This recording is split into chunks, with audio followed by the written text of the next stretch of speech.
So hello and welcome to my channel that is economic Pathshala by doctor Ananya.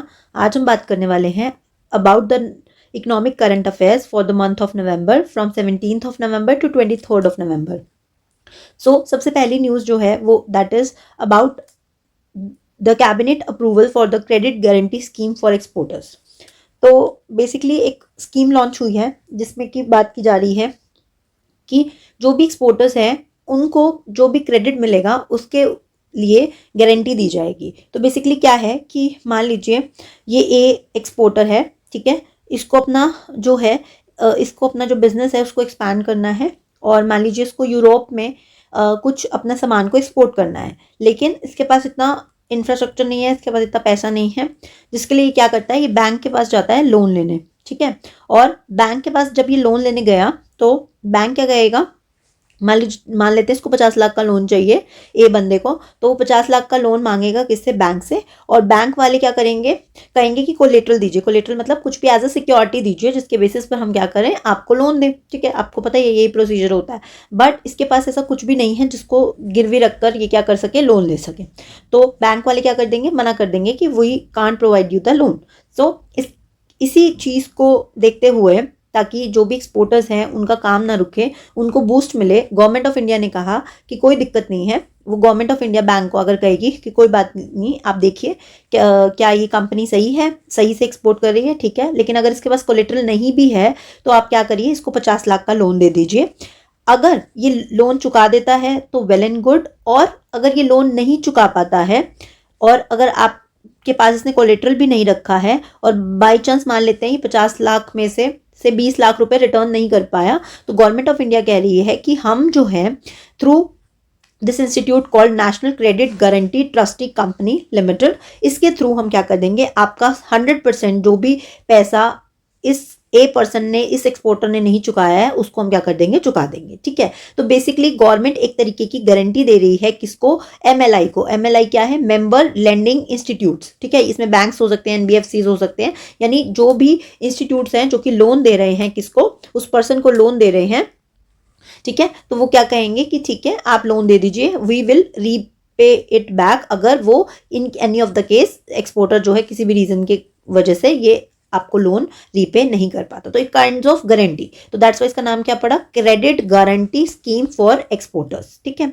ये चीज लिखी हुई है और इसमें जो कवर है वो है 20,000 करोड़ का है, ठीक है। अगर जो भी है पैसा इतना दे सकते हैं, प्लस एडिशनल पैसा जो है आप उनको दे सकते हैं, इंक्लूडिंग एमएसएमई। तो बेसिकली क्यों किया जा रहा होगा, आपको नाम से समझ में आ रहा है कि एक्सपोर्टर्स को बूस्ट करने के लिए वो अपना जो भी काम है उसको कॉम्पिटिटिव बना सकें, उसको ग्लोबल लेवल पर ले जा सकें, इस चीज़ के लिए ये सब किया गया है। फर्दर ये जो स्कीम है it was implemented by department of financial services and इसमें जो लोन प्रोवाइड किया जा रहा है वो कोलेटरल फ्री है, जैसे कि मैंने आपको बताया था।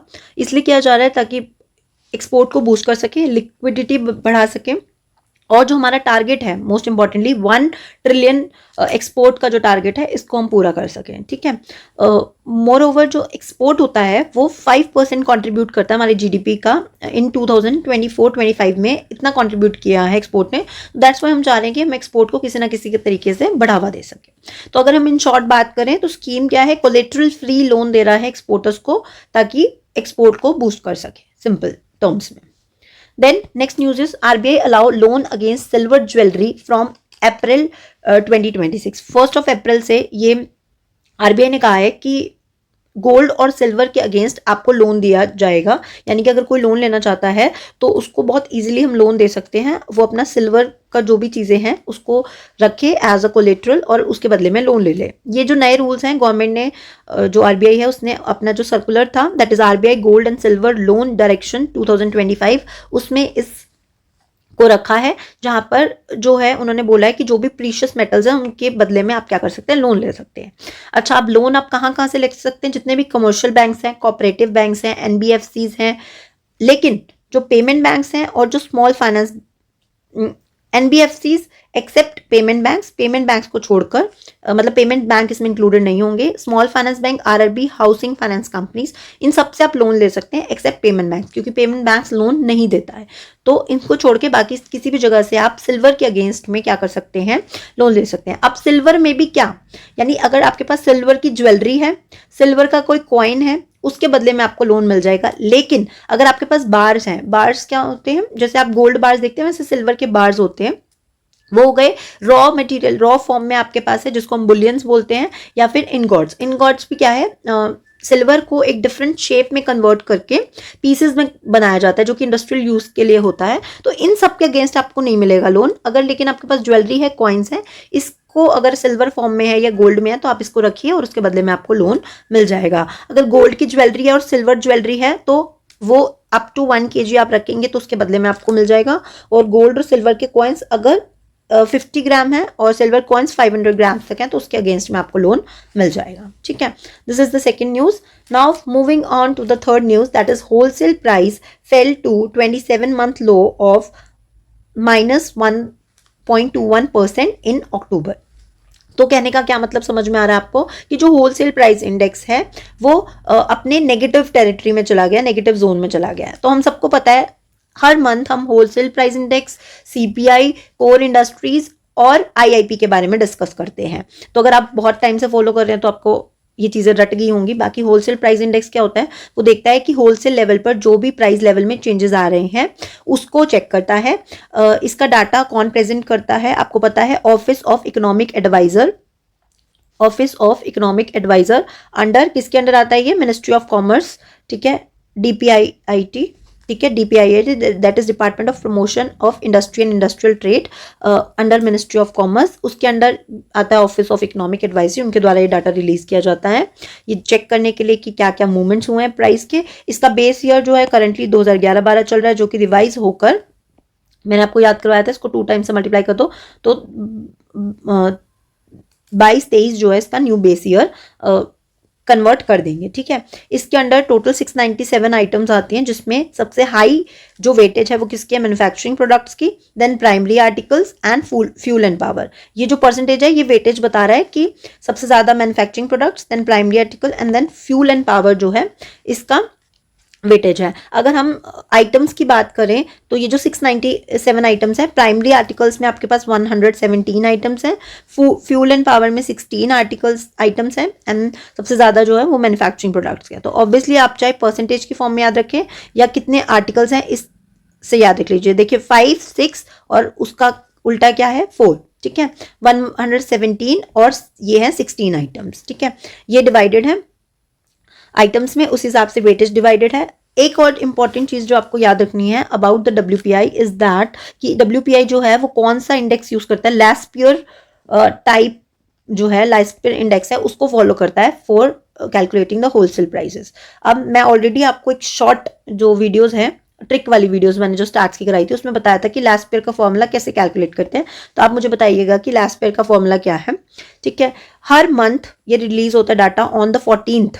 ठीक है, अगर मान लीजिए 14th की छुट्टी है तो नेक्स्ट जो भी वर्किंग डे होगा, मान लीजिए 15th को वर्किंग डे है तो 15th, और मान लीजिए 15th की भी छुट्टी है तो 16th को मान लीजिए वर्किंग डे है, तब ये डाटा रिलीज होगा। ठीक है, अब ये नेगेटिव जोन में गया है, तो इसका रीजन क्या है कि जो फूड आइटम्स है लाइक पल्सेस है, वेजिटेबल्स हैं, फ्यूल एंड मैन्युफैक्चर्ड आइटम्स हैं, इन सब में जो प्राइस में डिक्लाइन आया उसकी वजह से क्या हो रहा है, डिक्लाइन आ रहा है, मतलब ये नेगेटिव टेरिटरी में जा रहा है। तो मेन तो आपके स्टैटिक फैक्ट्स जो आपको याद रखने हैं होलसेल के, डाटा मैं कहती हूँ आपको याद नहीं रखना है, it is just for your knowledge कि हाँ ठीक है करंटली ये चल रहा है।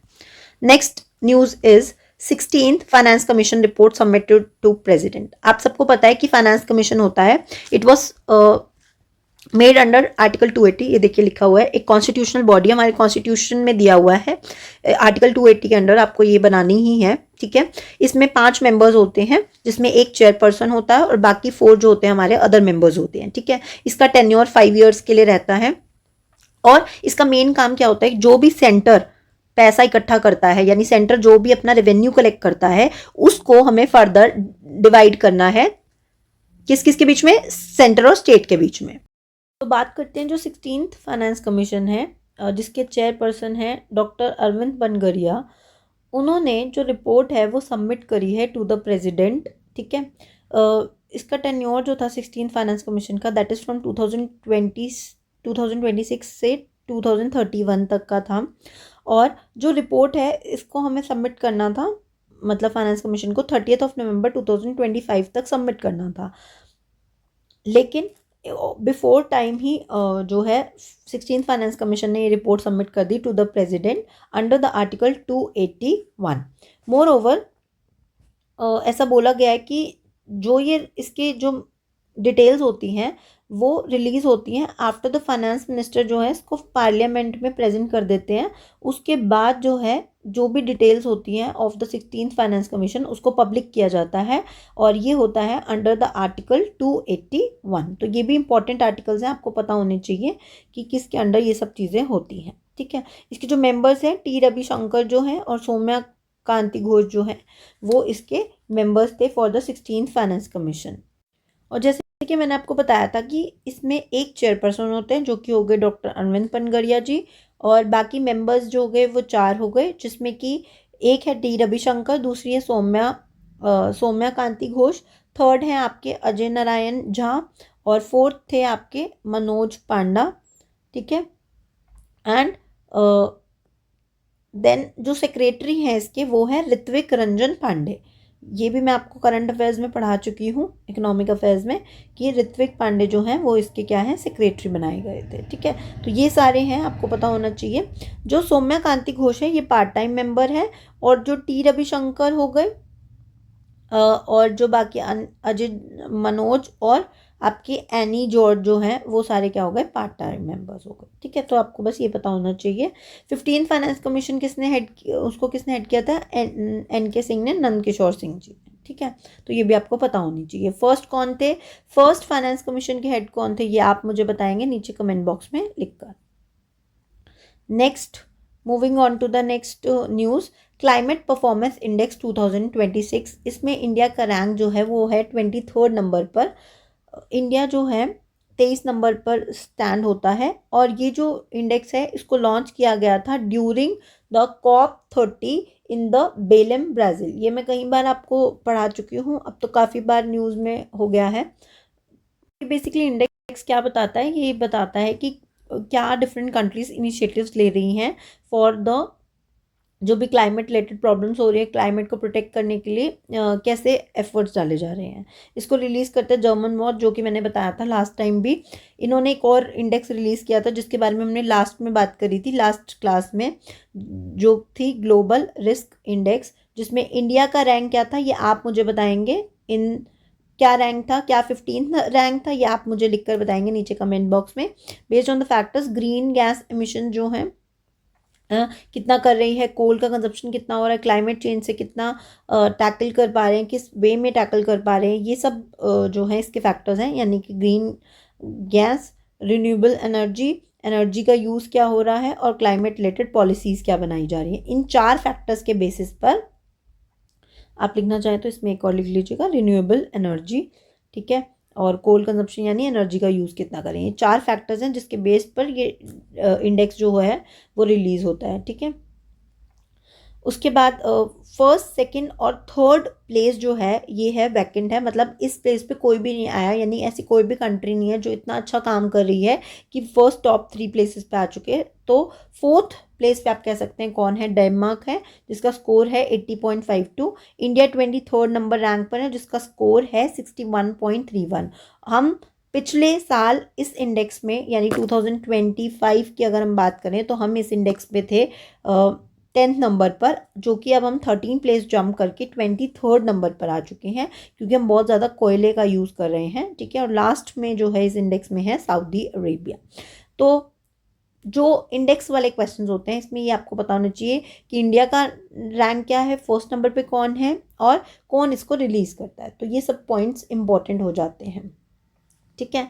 Okay, moving on to the next news, PM Modi schedule to attend G20 summit in Johannesburg city of South Africa. यानी साउथ अफ्रीका में जो है पीएम मोदी G20 की समिट को अटेंड करने वाले हैं। G20 क्या है, G20 का अगर आपसे कोई फुल फॉर्म पूछे तो ग्रुप ऑफ 20, यानी 20 कंट्रीज का ग्रुप है। लेकिन लास्ट ईयर जब ये मीटिंग हुई थी तब एक और कंट्री जुड़ गई थी, यानी इसमें 19 कंट्रीज प्लस यूरोपियन यूनियन है, प्लस जो लास्ट ईयर जुड़ी थी दैट इज अफ्रीकन यूनियन। ठीक है, ये इस तरीके से अब ये 21 का ग्रुप हो गया, पर नाम अभी भी इसका क्या है, G20 ही है। It is a international economic cooperation forum, लेकिन इसकी जो भी बातें होती हैं वो लीगली बाइंडिंग नहीं होती। लीगली बाइंडिंग नहीं होती है का क्या मतलब है, यानी कि अगर आप जो भी बोल दिया वो देशों के ऊपर ज़रूरी नहीं है कि उनको इम्प्लीमेंट करना है, बट ऐसा इनकरेज किया जाता है कि वो करें। इसको फॉर्म किया गया था, इट वॉज G20 जो है वो 1999 में फॉर्म की गई थी after the Asian financial crisis हुआ था जो 97-98 में, उसके बाद इसको बनाया गया था। देन इसकी जो मीटिंग्स हैं वो 2009 में होनी स्टार्ट हुई थी। फर्स्ट मीटिंग जो हुई थी वो यूके में हुई थी। देन 2023 में आप सबको पता होगा दिल्ली में इंडिया ने इसको होस्ट किया था G20 को, जिसकी थीम थी वासुदेव कुटुंबकम या फिर one earth one family and one future. और जो फिर उसके बाद 2024 में ब्राज़ील ने होस्ट किया, फिर अब जोहान्सबर्ग साउथ अफ्रीका में, और 2026 में मियामी यूएसए में इसको होस्ट करेंगे। तो देखो जो रियो दी जनेरियो है, यानी कि जब ब्राज़ील में ये हुई थी ना हमारी मीटिंग, तभी हम क्या हुआ था, अफ्रीकन यूनियन इसका पार्ट बना था। तो ये बात भी आपको याद रखनी है, 2024 में इसका पार्ट बना था।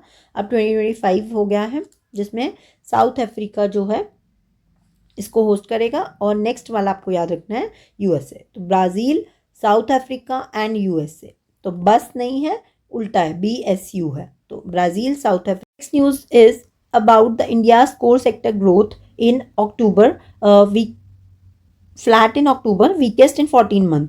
सिंपल, अगेन कोर सेक्टर की बात आ रही है तो हमें क्या करना है, हमको ये बात याद रखनी है कि जो कोर सेक्टर है प्लस जो मैं हर बार बताती हूँ, WPI का जो डाटा है वो हमारा कॉमर्स मिनिस्ट्री के अंडर DPIIT जो है वो रिलीज करता है, और जो बाकी है यानी कि जो CPI वगैरह है उसको मॉस्पी मंत्रालय जो है अंडर मॉस्पी जो है वो रिलीज करता है। ठीक है, तो ये बातें आपको हमेशा याद रखनी है, और IIP का डाटा भी मॉस्पी रिलीज करता है। ठीक है, उसके बाद सितंबर में इसका डाटा जो 8.3% हो गया था, और 4 सेक्टर्स ऐसे हैं जिन्होंने पॉजिटिव ग्रोथ देखी है, और 4 सेक्टर ऐसे हैं जिन्होंने नेगेटिव ग्रोथ देखी है।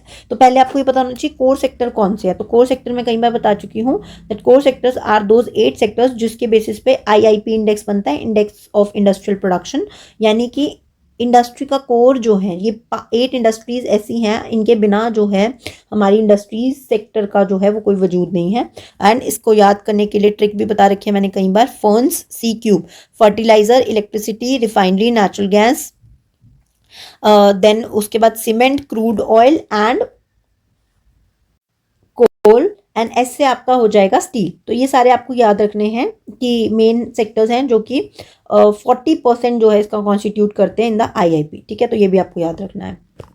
ठीक है, next moving on to next news, इसमें कुछ ज़्यादा याद नहीं करना आपको। Moving on to the next news, PM Modi release 21st PM Kisan installment in Coimbatore. Coimbatore शहर में गवर्नमेंट ने जो PM किसान स्कीम है उसकी जो है 21st इंस्टॉलमेंट, PM किसान की फुल फॉर्म है दैट इज प्रधानमंत्री किसान सम्मान निधि योजना। किसान सम्मान निधि यानी किसान के सम्मान के लिए उनको कुछ निधि यानी पैसा दिया जाएगा। ठीक है, ये लॉन्च तो हुई थी 24 Feb 2019 को, यानी बजट में अनाउंस की गई थी, लेकिन ये रेट्रोस्पेक्टिवली इफेक्ट में आई। रेट्रोस्पेक्टिवली मतलब कि पहले से, यानी अनाउंस बाद में हुई, लेकिन इसका जो इम्प्लीमेंटेशन था यानी फर्स्ट इंस्टॉलमेंट इसकी दिसंबर 2018 में मिलने वाली है। और ये क्वेश्चन आपका UGC नेट में भी पूछा गया था इकोनॉमिक्स वाले उसमें, तभी कहती हूँ जो स्कीम्स हैं, जो करंट की स्कीम्स हैं वो इंपॉर्टेंट बनती है।